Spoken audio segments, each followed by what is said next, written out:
প্রিয় ভিউয়ার্স, আজকের ব্রেকফাস্টে দেখতে পাচ্ছেন এখানে আছে তরল খিচুড়ি সবজি দিয়ে। শীতকাল আসলেই কিন্তু অনেক ধরনের সবজির আনাগোনা হয় এবং সেটা দিয়ে যখন তরল খিচুড়িটা রান্না করবেন সেটা কিন্তু খেতে দারুণ লাগে। অবশ্যই ধনিয়া পাতা দিতে ভুলবেন না। আর এইখানে দেখতে পাচ্ছেন এইখানে আছে করলা ভাজি। আর এটা ছিল আগের দিনের গরুর মাংসের তরকারি, সেটা দিয়ে যখন আপনারা তরল খিচুড়ি খাবেন সেটা কিন্তু ভালো লাগবে অনেক। এবং এই তরল খিচুড়িতেও কিন্তু গরুর মাংসটা দেওয়া হয়েছে। তো দেখতে পাচ্ছেন আমি খাওয়ার জন্য বসে আছি। তো আম্মু আমার থালিতে তরল খিচুড়িটা বেড়ে দিচ্ছে। এটা কিন্তু খুবই সুস্বাদু দেখতে হয়েছে এবং আমার আসলে এখনই খেতে ইচ্ছে করছে। তো চলুন আপনাদেরকে দেখিয়ে আসি যে আম্মু আর কি কি রান্না করছে। তো এই পাশে দেখতে পাচ্ছি আমরা যে আম্মু লাউ দিয়ে চিংড়ি মাছ রান্না করছে, যার জন্য লাউগুলোকে আম্মু পাতিলে দিয়ে রেখেছে।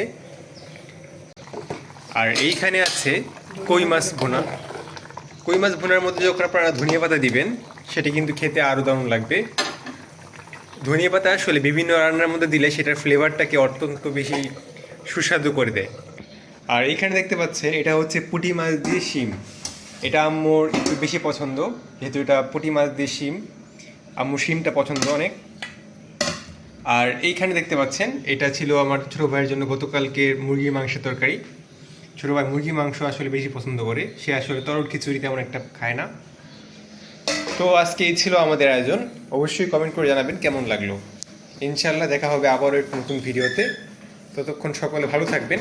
আল্লাহ হাফিজ।